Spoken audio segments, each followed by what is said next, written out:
What? Things you own end up owning you.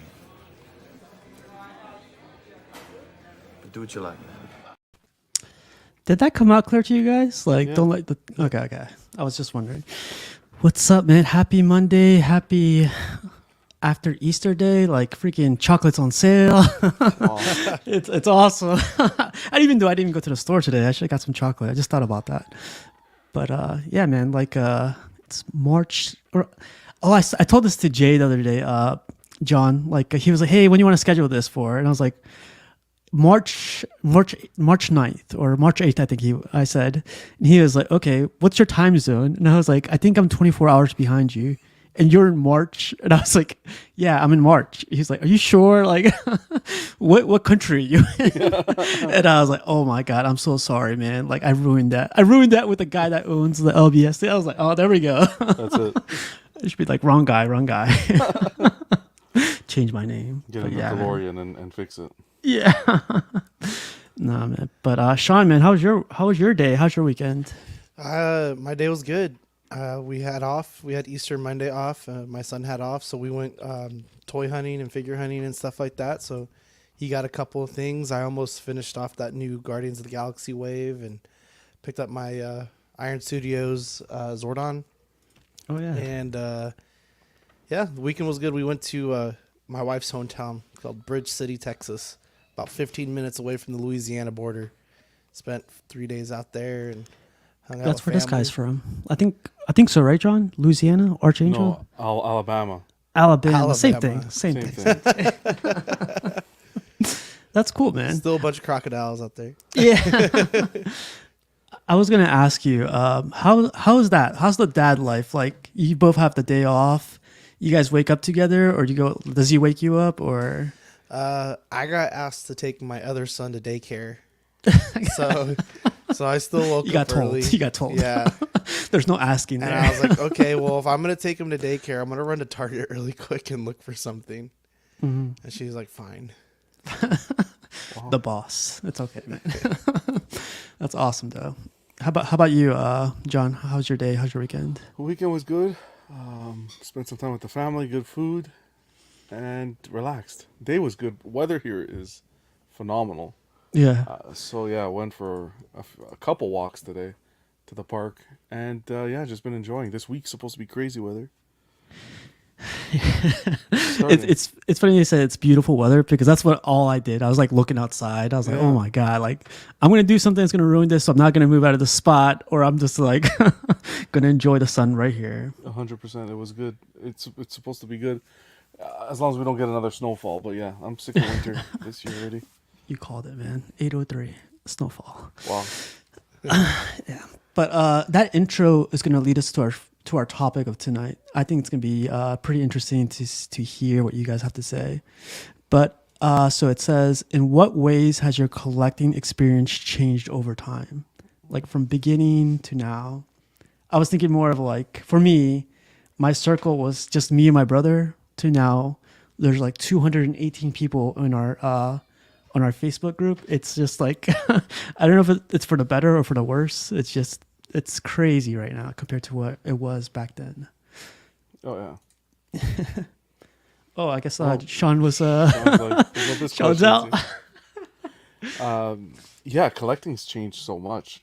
Community wise, like I've said so many times, back in the day, we would collect, and you'd want to chat about collecting, and the only place you can go is either people in your local area, or you'd go on to like Sideshow Freaks at the forum back in the Statue day. form too. Yeah. Yeah. So now it's unbelievable what you can do. Just turn on the computer and you stream with a few buddies, or just hang out backstage and talk about the pieces and stuff. Talk about the hobby. It's amazing. It's like all my social media has become news and bad news from like family and friends to literally like 98% statue talk. That's all Like, it is. yeah, I'm just like, oh, your baby was born, skip. Yeah. Your kid graduated, skip. Yep. I don't even post personal stuff anymore. Yeah. Yeah. New statue? Ooh. Yeah. Like, share. Yeah. But John, since like you have a YouTube, like you think it's for the better or the worse? Like you're starting to get more exposed to like more people that way through your YouTube and everything. Yeah, I think it's, for me personally, I try to make it for the better. I really try to, you know, try to be positive and make a difference in the community, because it's a passion for me. I enjoy doing this. I enjoy going on YouTube and talking these pieces, and because I'm very passionate about the hobby. So for me, it's an overall good experience. You're gonna have negative everywhere you go, and I think for me personally, I try to change the negative outlooks, which you can't always do. So it could be difficult at times like that. But I think overall, yeah, I think it's awesome. I don't think it's for the bad. How about you, Sean? My biggest experience in collecting has been when I was working at the comic book store. You know, we did everything. We did prints, we did comics, toys, figures, cards, all that kind of stuff. And it was just cool to see how all these guys and girls come out and just hang out and want to talk about their collections and get advice on yours and how you're doing with that. Like take your advice for it and stuff like that. So Wednesdays were always a lot of fun when it was new comic book day and new stuff was coming out, and the regulars would come in, and we always considered it like a bar, you know, but it's for comics, you know. So it was fun to just kind of sit and chat with the regulars and stuff like that, and it gave you a cool insight to what a lot of collecting is, or was, at least at the time for me. It's been a while since I've worked for them, but now it's like, you know, just being on Collecting Weekly and being like more exposed to like the social media side of it.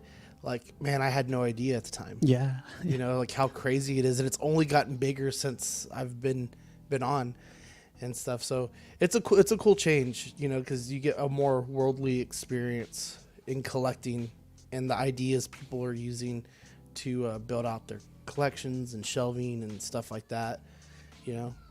Yeah, 100%, man.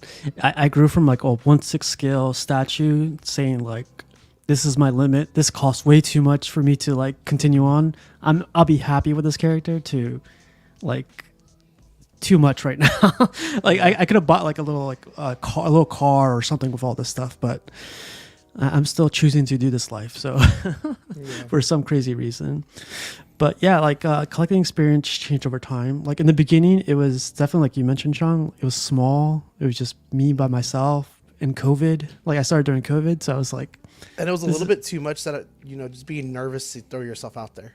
Yeah, that you know, too. Yeah. Like if I jump on this forum and I say something stupid, you know, I'm just something like.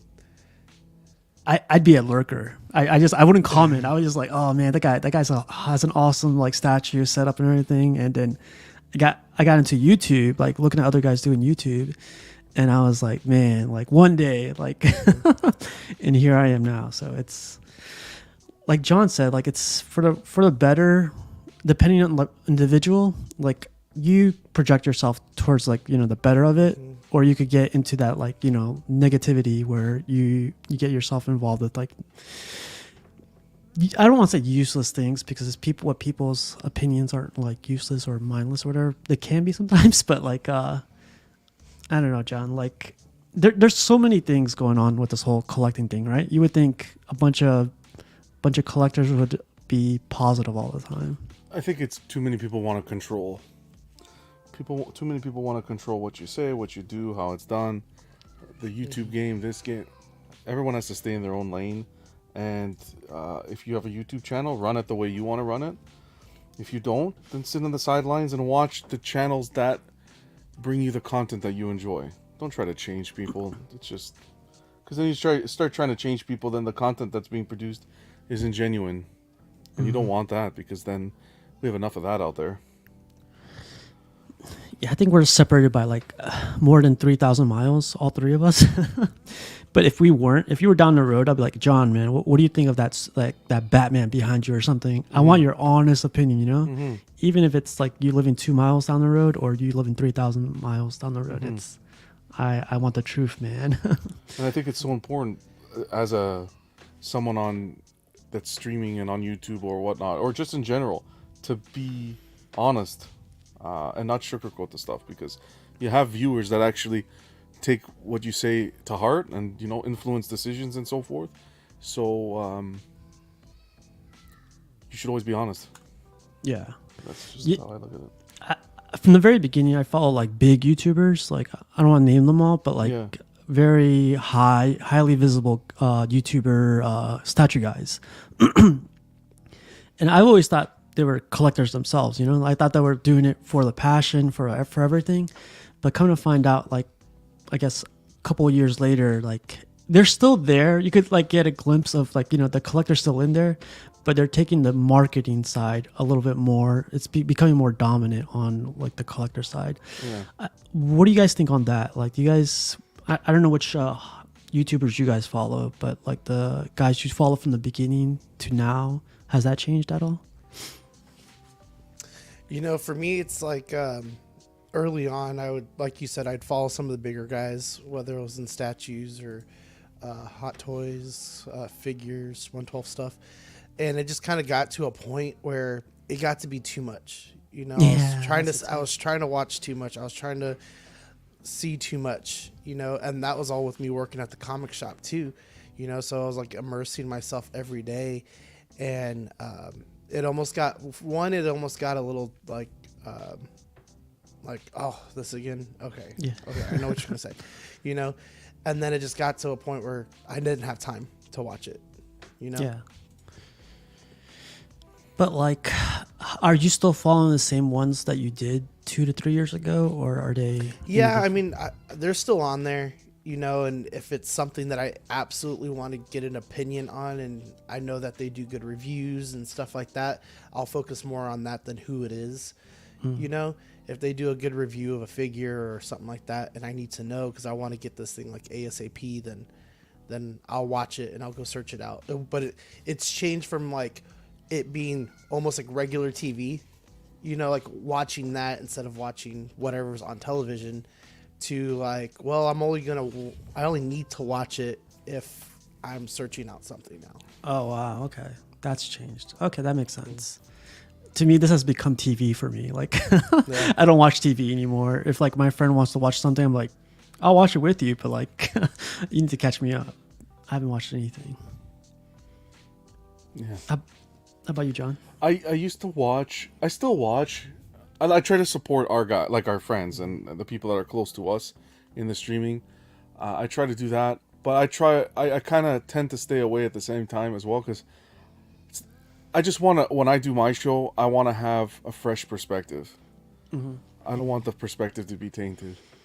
In regards to, so I still of course support, show up in the chat and so forth, but in regards to older guys, I never really watched too much. Always reviews, unboxings. I still catch myself going to watch an unbox. You can see, especially for pieces you own, you can see whether someone's genuine or not about the review. Yeah. And when you start to see that they're not being genuine, then you just watch it on mute. Because there's still production value there. I'm not gonna lie, the camera footage, the angles, and so forth, how it's assembled, there's still production value. But I just don't take the opinions to heart whatsoever. Yeah. I think it's a good point for just us who are on YouTube and are doing shows like that, you know, just kind of seeing what everybody else is doing, taking tips and hints and stuff like that.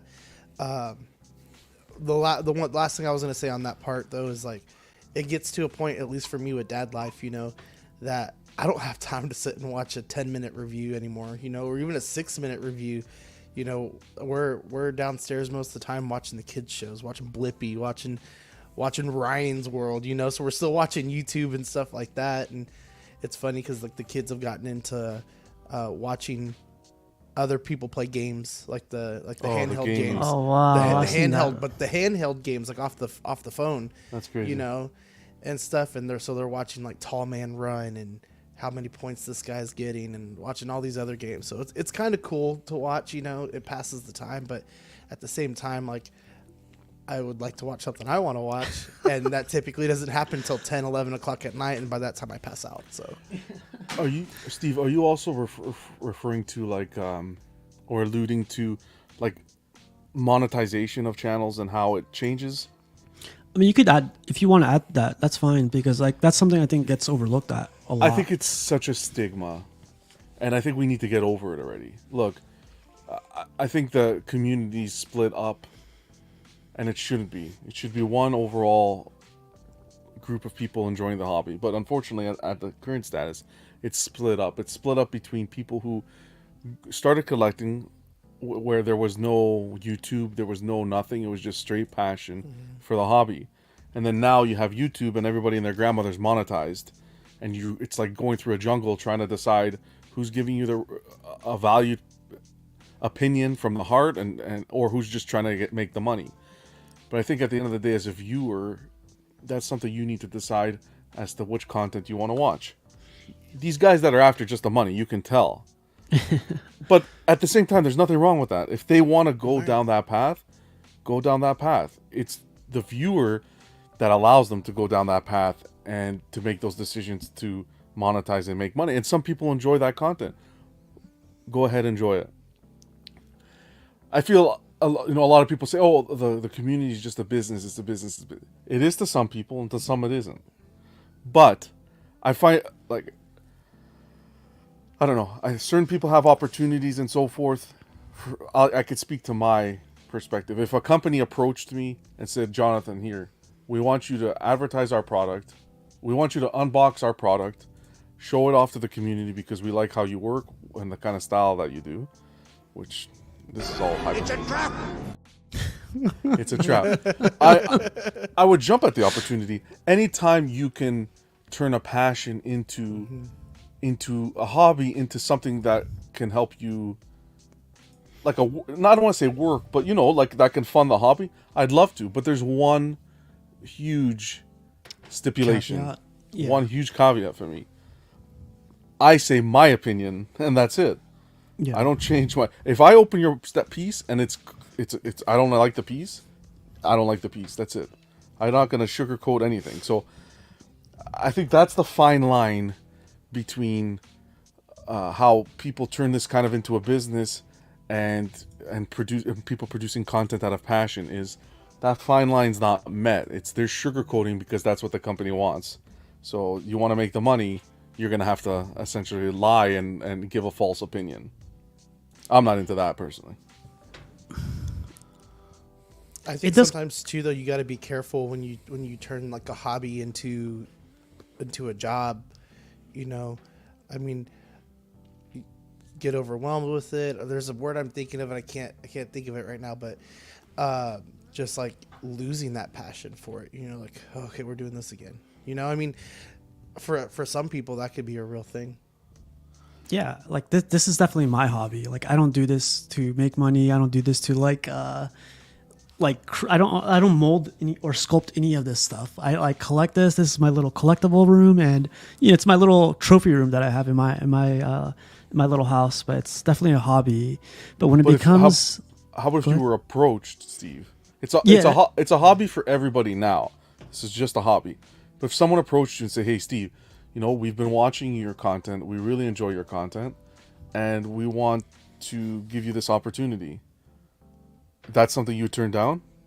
Of course not, man. Like I'll think about it, of course, but then I'll be like this the whole time. Like, well, brought to you by Sideshow, and I don't know. That's a hard part though, because you say that right now. Like, let's say Sideshow, for example, were to come up to you, say like, "Hey, we want to offer you this," but they will never ever say. At least I don't think they will say, "We don't want you to bash our stuff." That well, why would we sponsor you if you're gonna bash our stuff? Well, but it's not. You're not there. It all comes to your morals and your values. Mm-hmm. You're not there to bash. You're not opening the piece with the intention to bash it. You just make it very clear that you're going to speak the truth, or just do muted videos where you don't talk about it. I feel like everybody talks. A lot of people speak. But when the opportunity is given to them, then that's when things change. It changes. It's like, let's make your wallet fatter. And they're like, if you're going to do that, let's... It's better to be upfront and honest from the beginning than do that. Because when that stuff happens, I feel like that's where all the respect is gone. I feel like if you're critiquing respectfully, that there's a difference there. For sure. You know, if you're saying, "Oh, this thing's a piece of shit," you know, or it's like, you know, whatever, then that's one thing. You know, I think you close a lot of doors for yourself if those opportunities are coming. But if you're respectful about it and you're like, well, I would have liked to see this, I would have liked to see that, but also end on a good note, then that would be better than, you know, I think that company would have respect for that, especially if it's a smaller company. You know, maybe it's not like Sideshow, maybe it's something a little bit smaller who really appreciates the public opinion or something like that, you know? It's all on how you approach it, the verbatim. I agree with that completely. You know who does a good job of that I see? Who gives the feedback on the pieces? I find Art does that. Art statue collector? Art the statue collector. He gets pieces sent to review and stuff. And I think he does a good job at finding a balance and saying what he likes, what he doesn't like. I love what he's... So, Sean, do you know Art statue collector by chance? I don't want to assume. No, so how dare you? No, he's one of the guys that, like, he lives in Thailand, but he gets statues way before anyone does. Not because he's like high status or anything. It's just because he has crazy good video content or whatever. That I would say, but he has a big following now too. But like, so he gets all these statues up front and. He doesn't bash them. He definitely says what John mentioned. He does an honest review on them. He had that Iron Man from LBS at his new place. He didn't bash it, but he told everyone, like, I don't like the eyes on this. Yep. I wish there was, like, you know, there was one line going through this statue instead of multiple batteries. Like, constructive criticism is what he mostly did. Yeah, but sometimes he goes like, I fucking hate the paint. It's trash. Sometimes, but like. He's done it, you know. He's a perfect example where he's done that, and he's not like no one's turning him away or anything. Of course not, because he has the viewers and the thing. For me, if I ever became monetized or whatever, or was ever approached by a company, that's how I would be. I think the way he handles it. Ark mentioned Alex from Mad Titan. Same thing. The way he handled turning the hobby into kind of like a business and working for it. Another good example. But for me personally, I would do my. Content like Art does, like honest. It's all on how you approach, like Sean said, the verbatim that you use, the constructive criticism, stuff like that. It's needed because at that point it is a partnership, for sure, and you don't want to destroy your partner on the first try. You know? Yeah, but if you're praising a piece and then it's a double-edged sword, because if you're praising a piece and collectors trust your word and then you start getting it in, it's like, who's this guy? You're gonna drop like this, so. It's better to just be honest and enjoy the hobby. It's sure it's great to kind of be able to turn it into a business, but that shouldn't be just the goal. Is to turn it into a business without that enjoyment and have fun with it, celebrating the hobby with the people. Yeah, you know, before I knew Zach for quite a while. Prior to coming on to Collecting Weekly, we went to Texas State together, and. After I graduated, we just kind of fell off, you know how it goes, kind of thing, and met back in San Antonio.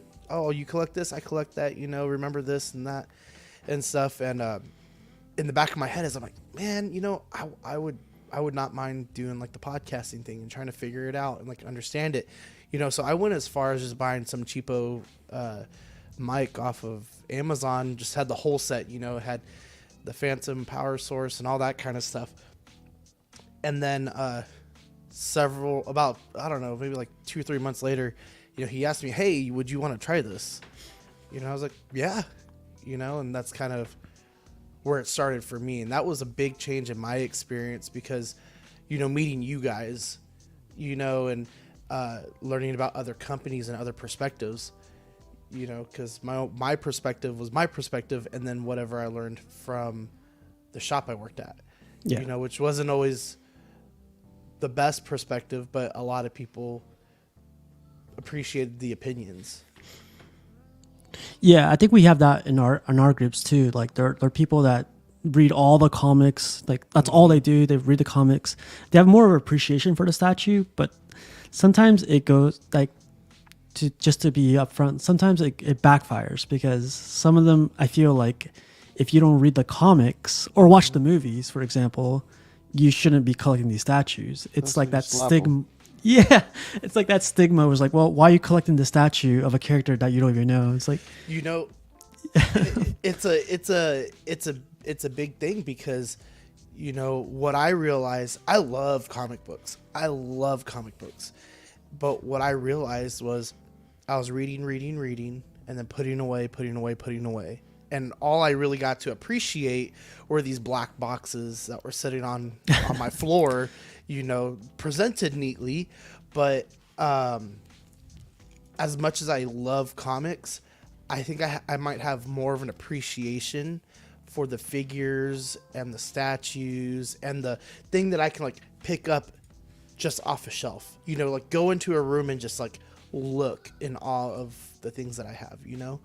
And I think that's kind of where I kind of flipped a little bit with comics. Like I still have several comics. I still have maybe 100 150 comics, but I was at 2,000 at one point. You know, most of that was vintage stuff. those are rookie You know? numbers, by the way. But yeah,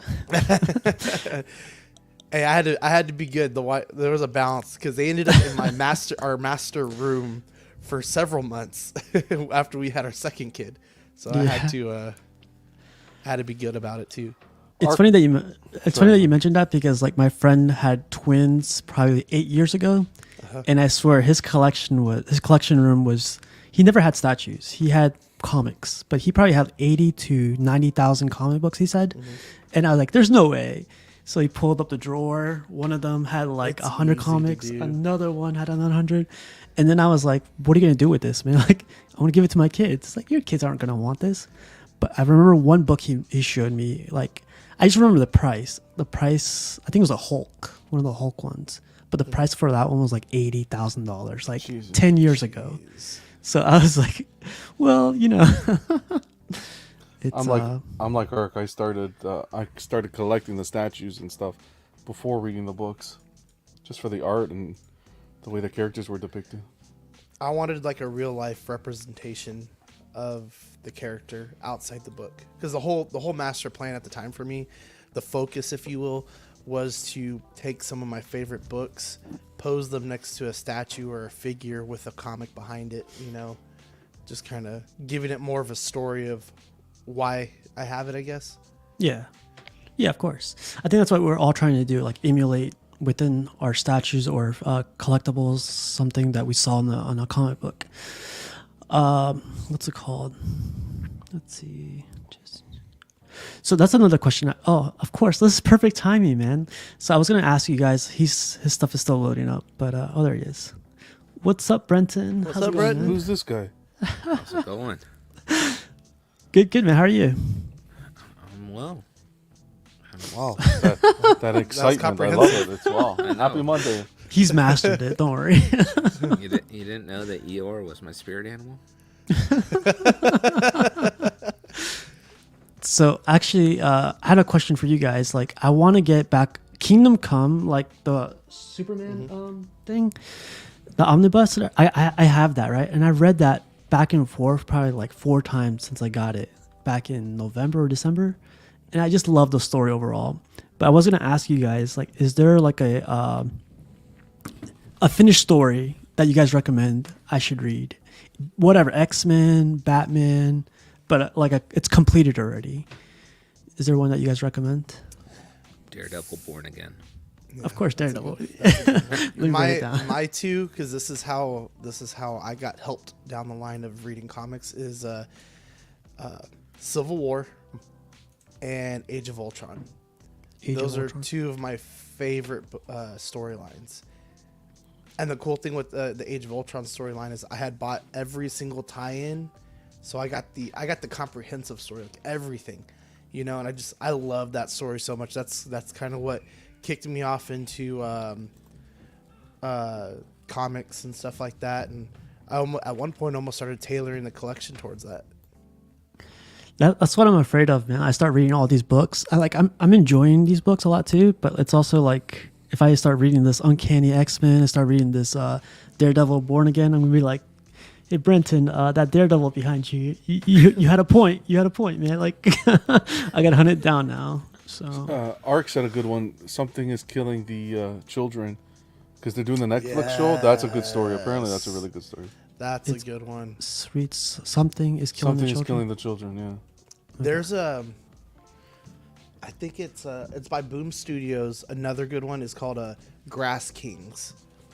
It's about this family who owns this certain piece of land, and they talk about how they stole it from them or something like that, and they kind of create their own little kingdom on it, and the sheriff is trying to investigate it, and stuff. So that was one of my favorite non superhero style comics. Comics. Yeah. Okay. Well, sorry I asked that in the middle, but like I just thought about that book today, and I was like, oh, I should get more 100 Bullets books. also. Yeah. That's a good one. You know what you should read? The Crow. Yes. The Crow. Because, yeah, James O'Barr, like, he had a tragedy, like his girlfriend or fiance or something was killed, and that's what urged him to write The Crow. And it was like his way of dealing with the grief he felt. Oh wow. That's Yeah, there's a special edition of that book, and he talks about it in like the foreword of kind of like what the Oh, he Crow mentions meant it. to him. Wow, that's Yeah. serious. Okay. Well, thanks, man. I got 1, 2, 3, 4, 5, 6, 7 omnibuses to catch up on, so that's gonna. a suck, lot of but- reading. Yeah, I got all time, man. I'm going to this place Saturday, so I'll read it down there. Nice. Cool. But Brenton, did you want to answer this one? In what ways has your collection experience changed over time? You know, I caught some of what you guys were saying earlier, and I don't know how much new ground I'll tread, but I think for a lot of the time, it was very solitary. Yeah. When you don't have anyone around you that collects the things you do, like there's no one really to talk to, and then you either like nag your girlfriend or spouse or something, and they're just like, stop talking to me. Like, I've answered that question, leave me alone. Yeah. My wife had to tell me one time, she goes, listen, I love you and I love that you're passionate about this, and I'm into it to a point, but I'm not as into it as you are. You Give me a lost me break. at, yeah. Which So I put me think down it- the path of working at a comic store. Nice. Oh, That's there her you fault. go. Yeah, that's a good place to talk to people. But yeah, it was, I think, more getting into the YouTube thing and finding people that have similar interest. You know, it really helps to talk to those people, and you find a lot of great friends then that you normally wouldn't have found otherwise. No way. No. I swear, I walk into my building houses, I think 8,000 people.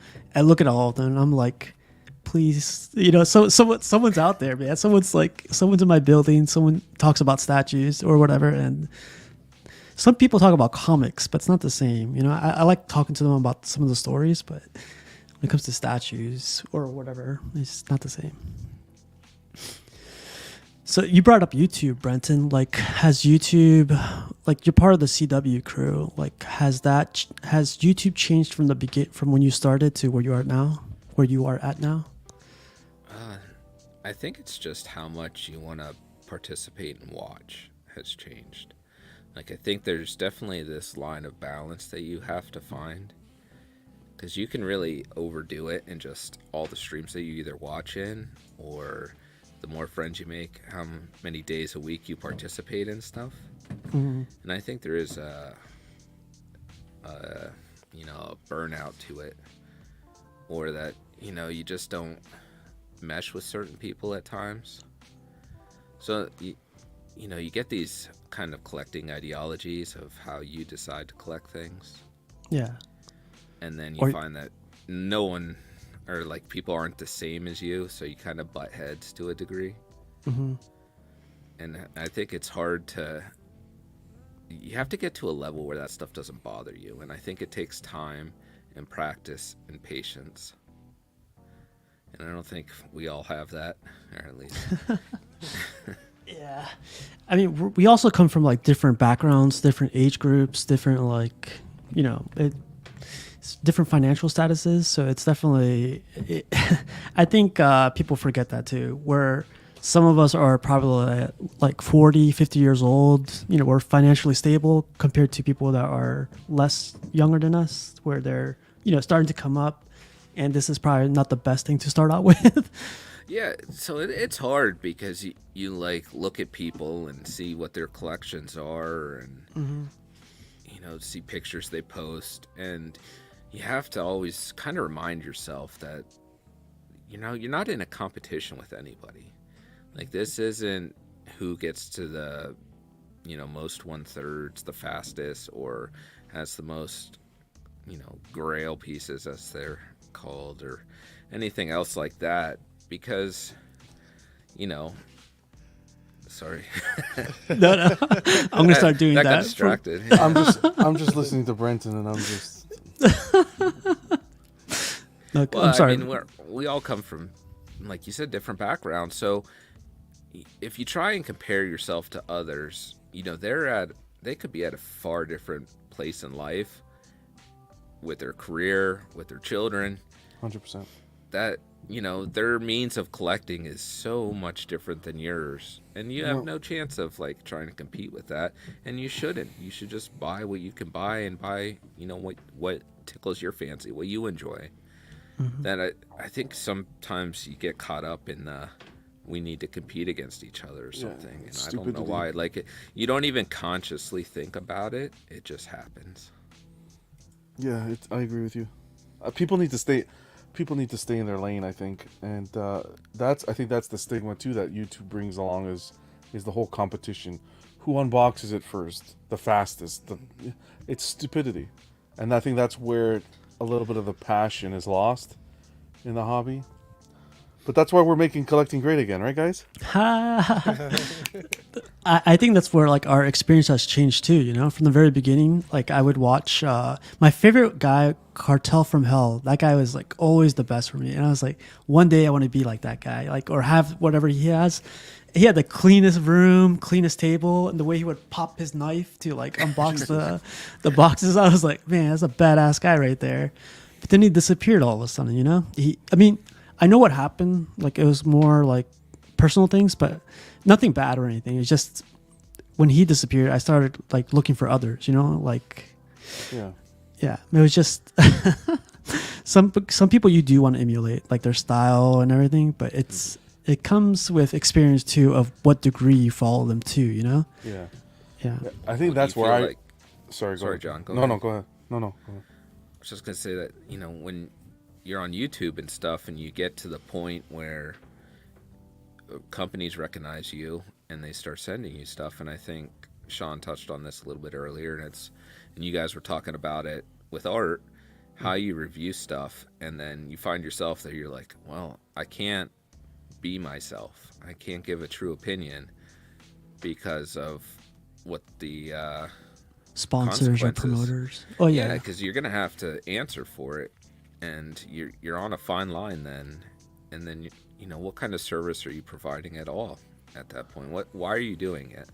So are you just doing it to candy coat things just to make a company happy? To boost their ego and not give the community. We're doing it for the community, you know. Like, yeah.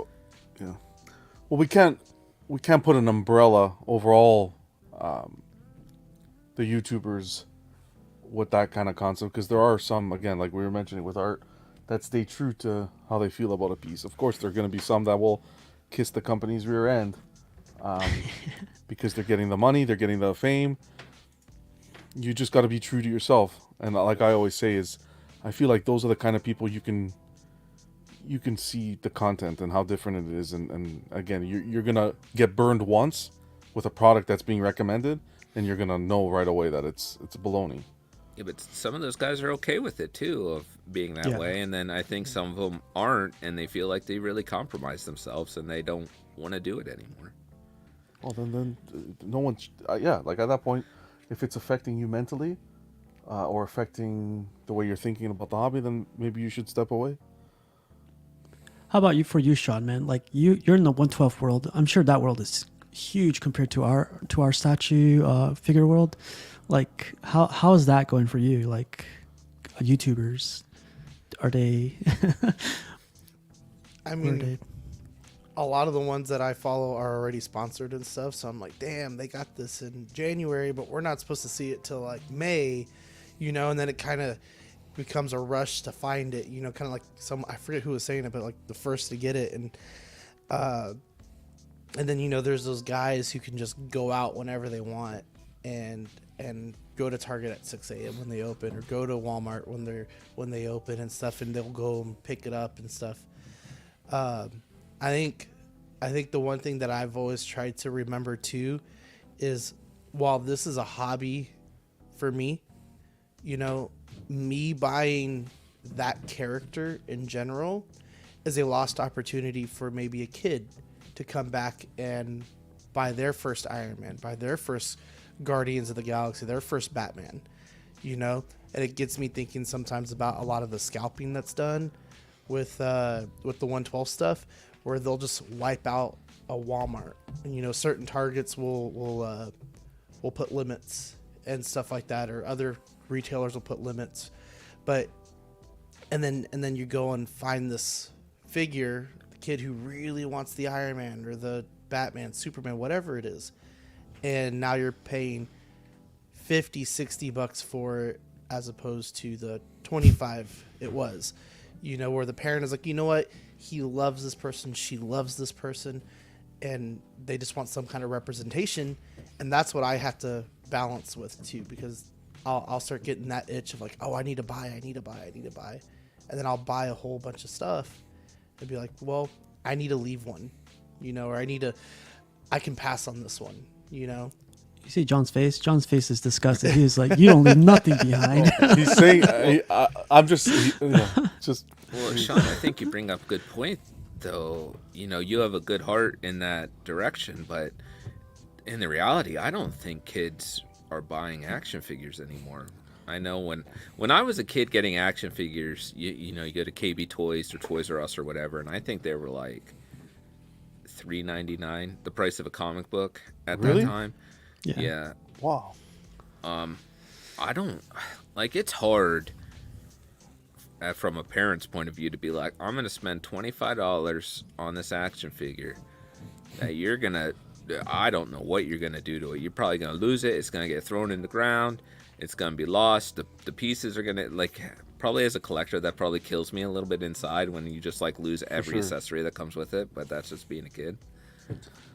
And it's just like, man, I just spent $25-$30 on this figure for you. I mean, and at these retail stores, they're not called the collector's aisle. Yeah, they're not. Target's slowly changing that. I think there's a certain section, but it's still the toy aisle.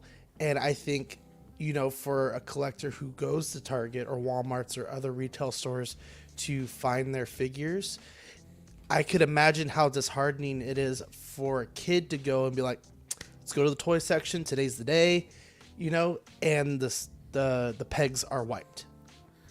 I just think they're into other stuff, though. I think the difference you're trying to make, Sean, you'd be better off buying it and selling it on Marketplace for retail, because if you don't pick up that figure, some other guy behind you is going to pick up that figure. This is my opinion. This isn't. I mean, oh no, for sure. When it comes down to, you have a heart of gold. Down to finding the figure, for sure. And I just kind of, I hate to use the word fair, because nothing's fair.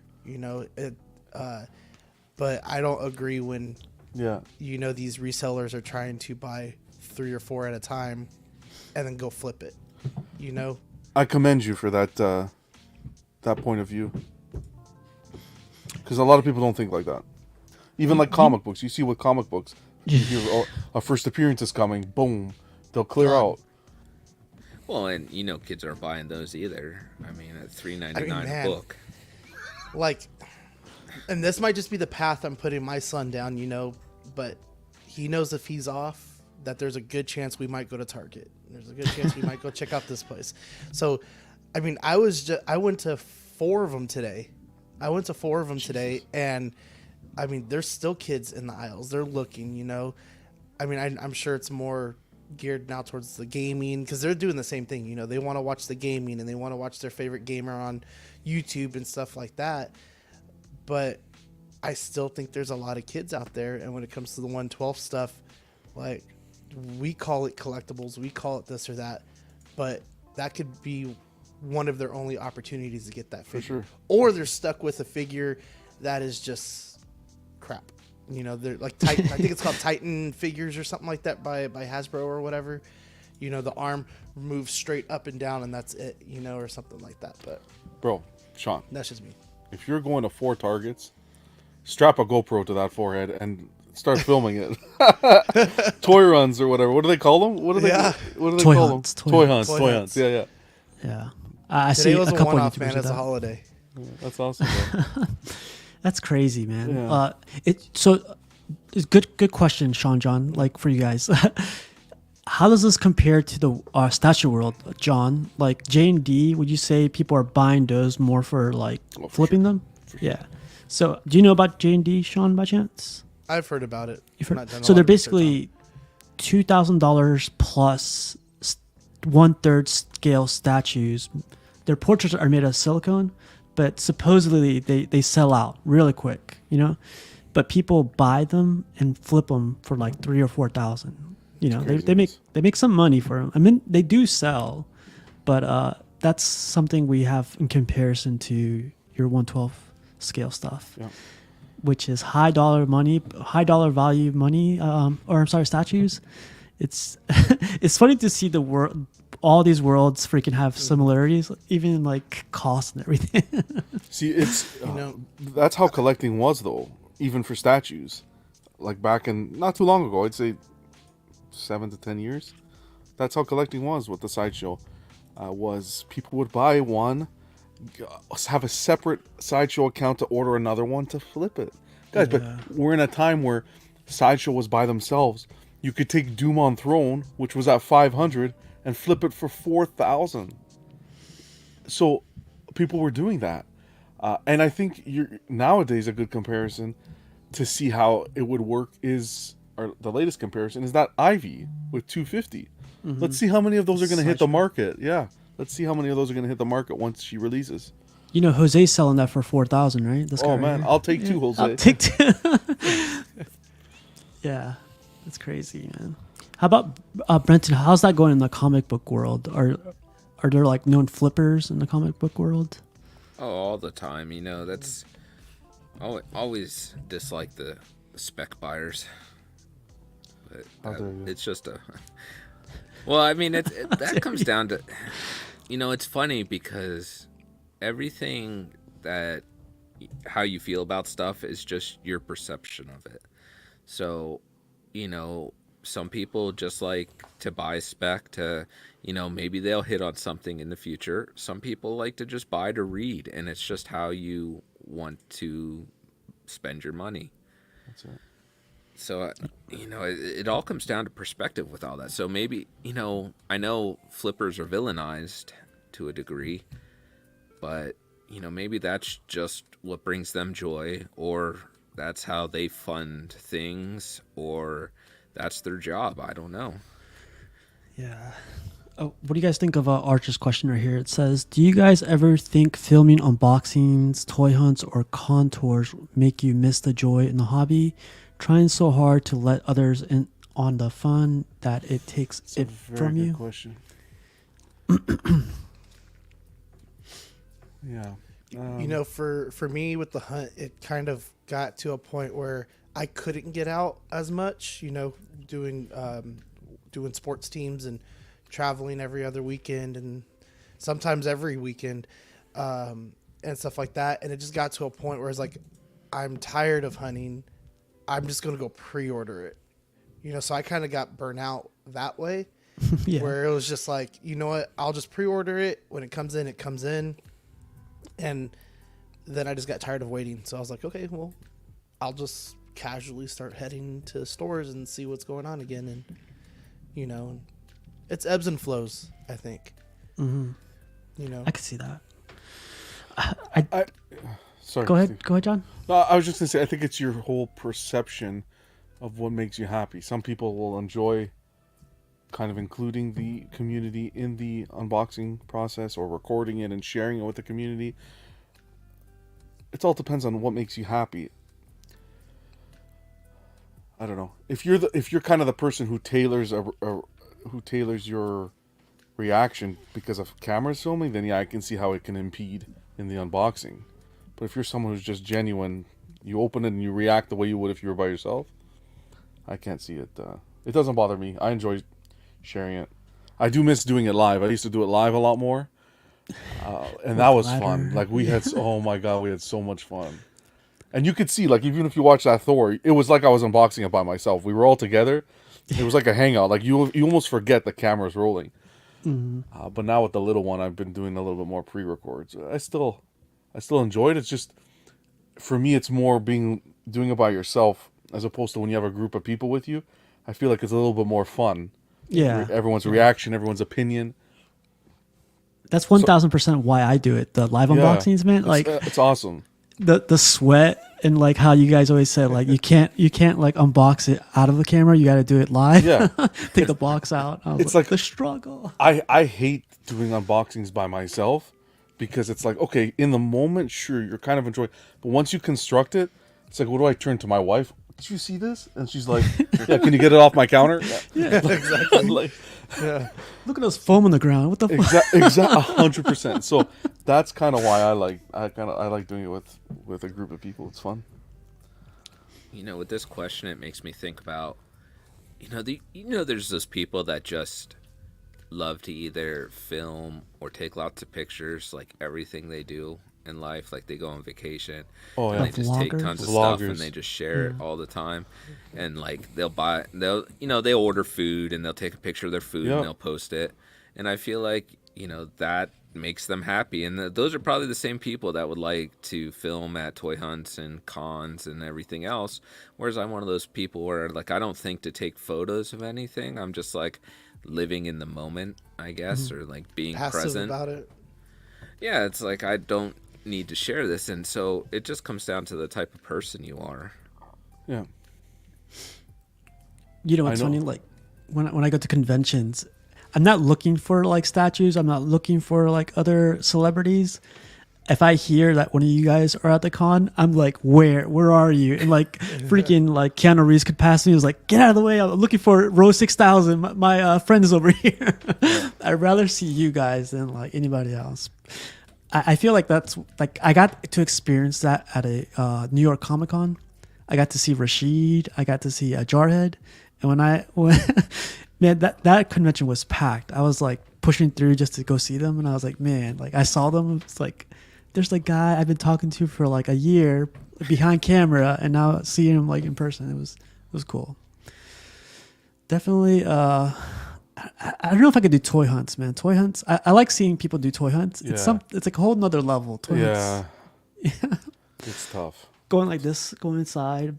I don't know if I could do it. Yeah. That's a different breed. And they're like lifting up those shelves at Target. Did you go on this one already, Sean? Which one? This question right here? Oh yeah. Yeah. You did? Okay. Yeah, man, that's a good one. But do you think if he deviates from what image that people would be like, what are you doing? That was for Oh, Ark's question. Yeah. Oh, okay. It says, I think even the BSC wants to collect non-Batman things, but he can't because he has established this image. That's the thing, though, too. When you start, like, getting all your subscribers and you start, like, getting sponsors, you kind of have to change your direction of your fan base, right? You start trying to spread out so you could get even bigger. Well, I think to his credit, though, like he made his verse video that I ever saw was, I think it was around 2020, and he had this video about tips on stress in collecting, and he mentioned that he used to collect everything. Like he had Star Wars, life-size Star Wars busts. Oh, Pirates of the Caribbean. And all that Yeah, stuff. and Yeah. all that stuff. And he had to make a decision because it was just like weighing too much of like, how do I afford this? How do I choose what to get? And there was all kinds of issues that he was having. And he was just like, you know what? I'm just going to focus on Batman. I love the character and just move forward that way. Yeah. So I think, partially to his credit, that's why he made those decisions. But I think that was if you go back to some of those older videos, I think there's a lot of good information in there. So I would recommend like seeking some of that older content out. Yeah. Yeah. What, Sean, in your world, like, is there like any YouTubers that you followed from the very beginning to where like you saw a dramatic change to like when they started collecting, they were like filming toy hunts? Like, to me, I feel like it's the word is I would use as ghetto. It's like a guy jumping around and just like that's kind of like, but like from that to now, like Not so amazing much. quality stuff. Not so much that, but maybe like how they were recording. Instead of doing like a pre-record review, you know, they do a live stream or something like that. So I think it's just kind of following where the industry is going as far as podcasting or whatever you want to call what we're doing, you know, was going. But I never really noticed a huge change in the ones that I followed. I think the biggest thing is just like switching to live streams, hangouts, you know, things like that. That's cool. This guy right here says, I was watching this guy on Casual Nerd Problems from his first episode. The production quality has way improved. So I started YouTube in my downstairs closet, my coat closet. And like the first 7 minutes, like it's muted. It's like, so I never took it down, but I was like, this is going to be something to laugh back at. So yeah, it's interesting, It man. still happens today. Yeah. Yeah. Once I get past 1,000, you know, I'll get Sony or someone to sponsor me with some good quality stuff. I feel like I should say it right now. I should put sellout right here.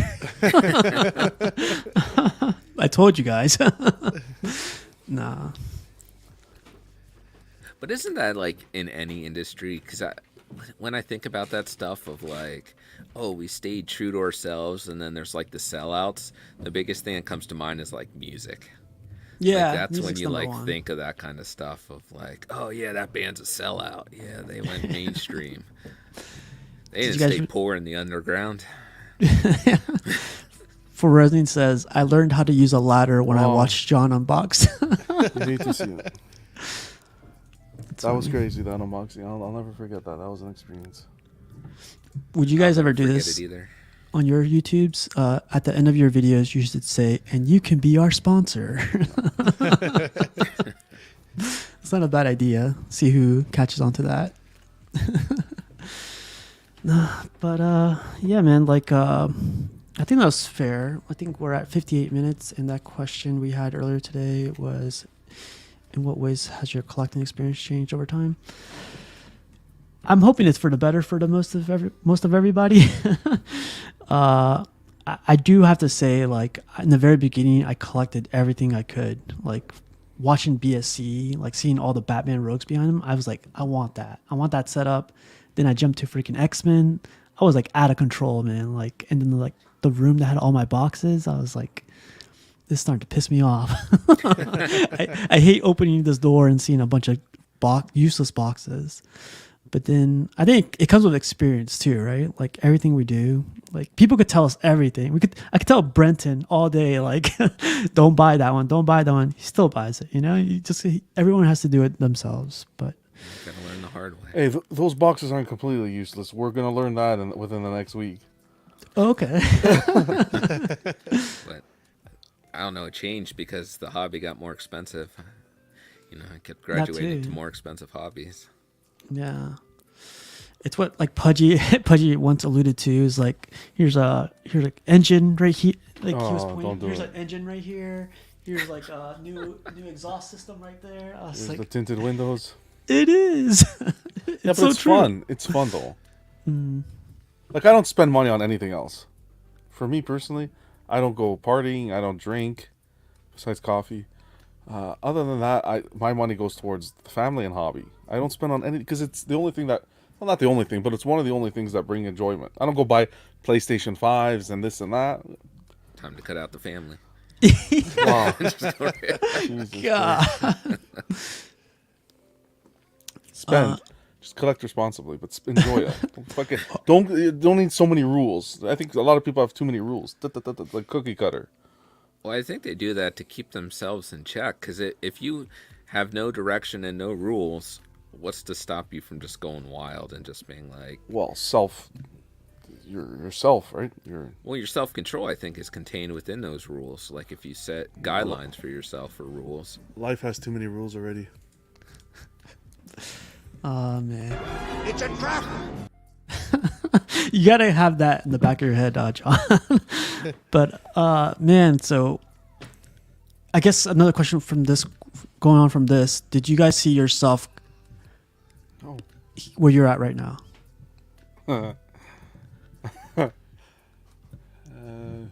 Sorry, could you repeat it? One of my kids just screamed, and I was listening to that, and not you. No, you're good. You're good. Can you see yourself from your? Could you see yourself before where you were at to where you're at now? No. No. Like being on YouTube and stuff. No. I didn't think that would ever happen.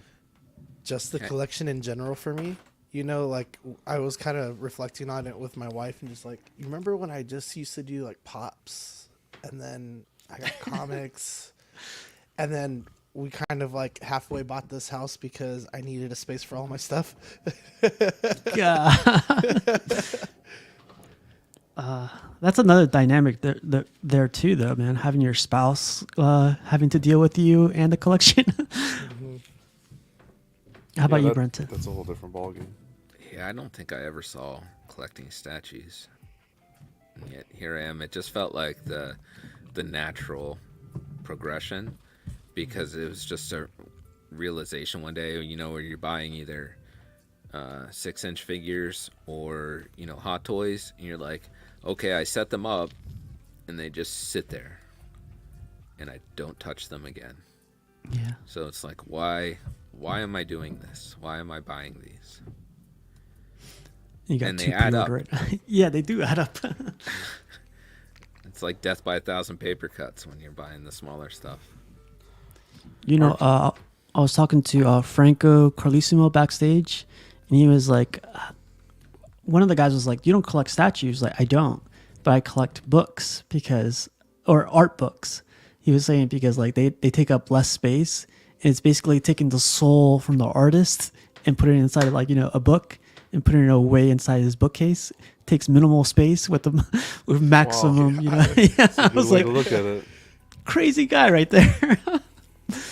But I don't know, man. Like, I'm starting to like, not to go on like for another whatever, but like I'm starting to deviate a little bit away from statues. I don't know if I told you guys this. Like, I'm still collecting statues, of course, but I'm liking watches lately. Like Oh boy. some cool watches that I've seen. I don't know what sparked that, but I've been looking at watches a lot. All the way from Fossil to Omega to freaking Rolex, yeah. Because, but are you guys getting out of your hobby collection? No. No, I'm gonna stick with the Casio for now. Walmart, so I'm gonna stick with the When this iPhone. dies. With the iPhone. I don't even wear a watch. Yeah. Got an ancient iPhone, I got an old laptop. I don't upgrade any The of that Fitbit. The Carl says, "Oh boy, oh man, don't gonna do be- watches." I give it 4 months. The casual watch collector. You're gonna see. I that. know, man. They're so nice, man. We'll see. Yeah, it was freaking But- pudgy. You would rather let's say you had $1,000 to spend. You'd rather spend it on a watch than a piece. The watches I've seen, I wouldn't get anything for that. Take your time answering. Okay, let's say I get 10 Gs, right? If I were to get 10 statues or one watch or something like that, Yeah. because the watches are up there, I think I'd go for the watch, to be honest, man. Like, it's so minimal. It's like 10 statues would be over. Oh, Arc. I don't know. I was I about don't to say know. Arc. It was just Steve breaking my heart. Usually it's Arc breaking my heart. That's why I said Arc. Oh, like Carl says 10 statues. There's nothing else that you guys collect? Like, you No. guys were thinking, no? For me, I I've gone still buy watches. books. I've gone watches, like good watches, as like let's say a gift, and I've returned them to buy collectibles. I got a Mac when I was in high school. We're still alive. We're still. I know. No, they knew. They knew it was family. My parents got me a MacBook when I was like, in high school or something, and I returned the MacBook to get pieces for the hobby. Like Wow. statue. I'll never forget. But yeah, no, I'm cemented into this hobby. You know, I guess the only way I would deviate is when it comes to art, because I do like getting some original art, whether it's pages from a comic. Yeah, you have one right behind you. Yeah. Yeah, so that's definitely something that takes away from statue money. So that's also the danger of having multiple hobbies. Like Bad Kid Voodoo, this is the guy I got to meet through Facebook, Sean, with the cats. I almost went 2 watches and it was near a miss. I almost got a Cartier last year and was like, I can see this a water slide not coming back. Cartier's back is a cool guy. You know what? That's exactly what I would do though. Like I would spend all this money on a watch, and I would like walk by the edge of something that has a corner, and I would hit the face on it and probably like damage it, or I'd be working outside and be like, oh, I forgot to take this watch off, so then it gets like dirt all over it, and $10,000. I'm You with scary you. me, man. I'm with Renton. Unless you work in like a suit environment, like where you wear a suit, go to work sort of thing, or an office environment, I'm the same way. I think the same with cars. To pump in 150K into a car that's gonna sit in the snow and the salt and I can't fathom. Yeah, it's nice. You get it waxed, you get it washed, sure. But I don't know. yeah, but I think that's part. I think there's a maturity there, especially when it comes to like cars to a degree, where it was cooler to have the cool car when you were younger, and then the older you get, you're kind of just like, I just need something that gets me places and doesn't cost a lot of money. So that's what I was thinking watches, because I don't know if these statues, I love these statues and I'm still going to keep collecting, but I don't know if it's a phase for me. Wow.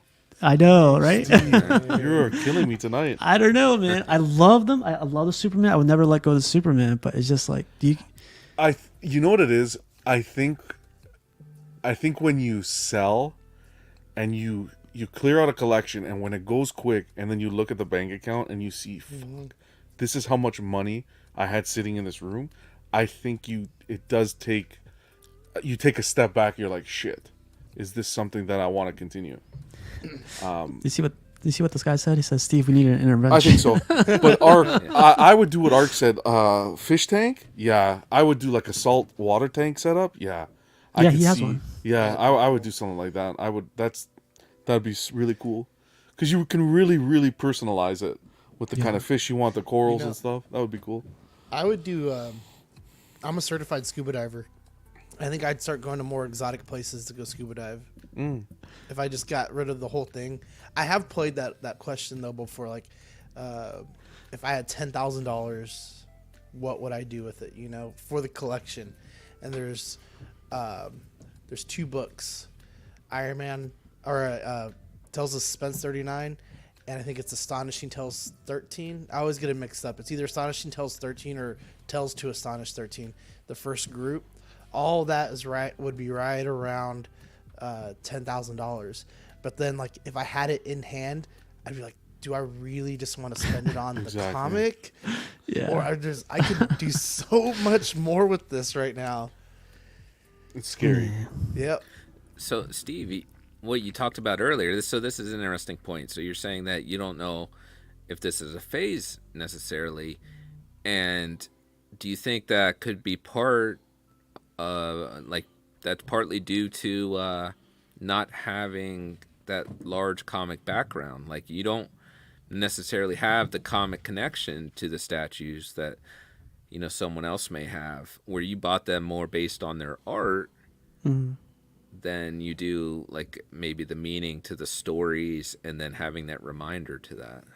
I think that's part of it, to be honest, because like I mentioned it to you guys just now, I would never sell a Superman, but all these I really love, all these statues I do love, but I know more about Superman more than any of these guys. And I think that's why I asked the question too, in part, where like, what books should I read, you know?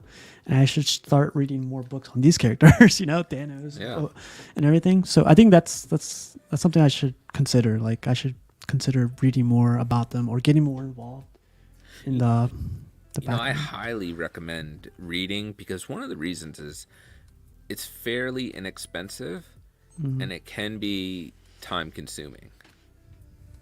So it seems like those two things are perfect to be like, okay, I'm kind of, you know, when you start getting idle and then you start looking for things because, you know, you're just kind of sitting there and then your mind wanders and you get yourself into probably more trouble than you should. You're pissing off John right now.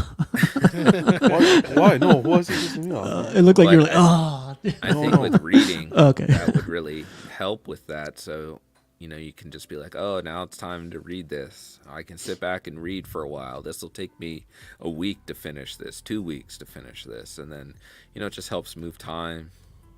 Yeah. And then maybe on to the next omnibus or book or anything. That's dangerous too, because then you start reading so much. Well, I didn't know anything about Swamp Thing, but now I know everything, and I want a statue. And I didn't. Yeah. It's That's dangerous. true too. Like once you like read really good comics, and then you're like, that character's freaking awesome. I need that in my collection now. It messes with you a little bit. Arch is going to end it with, it's exhausting. But yeah, you guys, try to keep it to an hour. I know we went over a little bit, but John, you want to bring up anything last minute, or you good? No, we're good. We're having a good conversation. You always want to end it. That's fine. We'll end. Gotta keep it spicy, man. Gotta keep it for it next spicy. week. Okay. No, Next but episode is Casuals Intervention. I know, right? Casuals watches. He's gonna walk in and watch. Yeah, on but hey, you everything. guys. Yo, he's gonna come in with a trench coat. Hey, you want to buy a watch? Add another person to the panel. Yeah, love my Swampy. Jason says you should read The Dark Knight Returns Absolute Edition. I Yes. have that one. Yeah. Yeah. I've read that like 2 times so far, so it's pretty good. Court of Owls. How about you, Brenton? Sorry, what was the question? Oh no, you got any last minute things to bring up, or you want to add anything to it? No, good? just keep reading, keep collecting. I'm gonna start reading. Yeah, start reading more. The Some freaking say Kingdom. collect responsibly. Hey, get your own tagline. All right. Just seeing if he was paying attention. Oh, I'm paying attention. Always. Someone summoned him. You summoned him, Brenton. Collect responsibly. How about you, Sean? No, I'm good, man. Good. Actually, we should start a new one. Collect response. I'm gonna start a new one. We're gonna launch it here. It's gonna be collect responsibly and stream responsibly. Too many irresponsible streamers on this YouTube. Awesome. It sounds like you're making rules. Brenton, you're one of them. Get out. See you guys.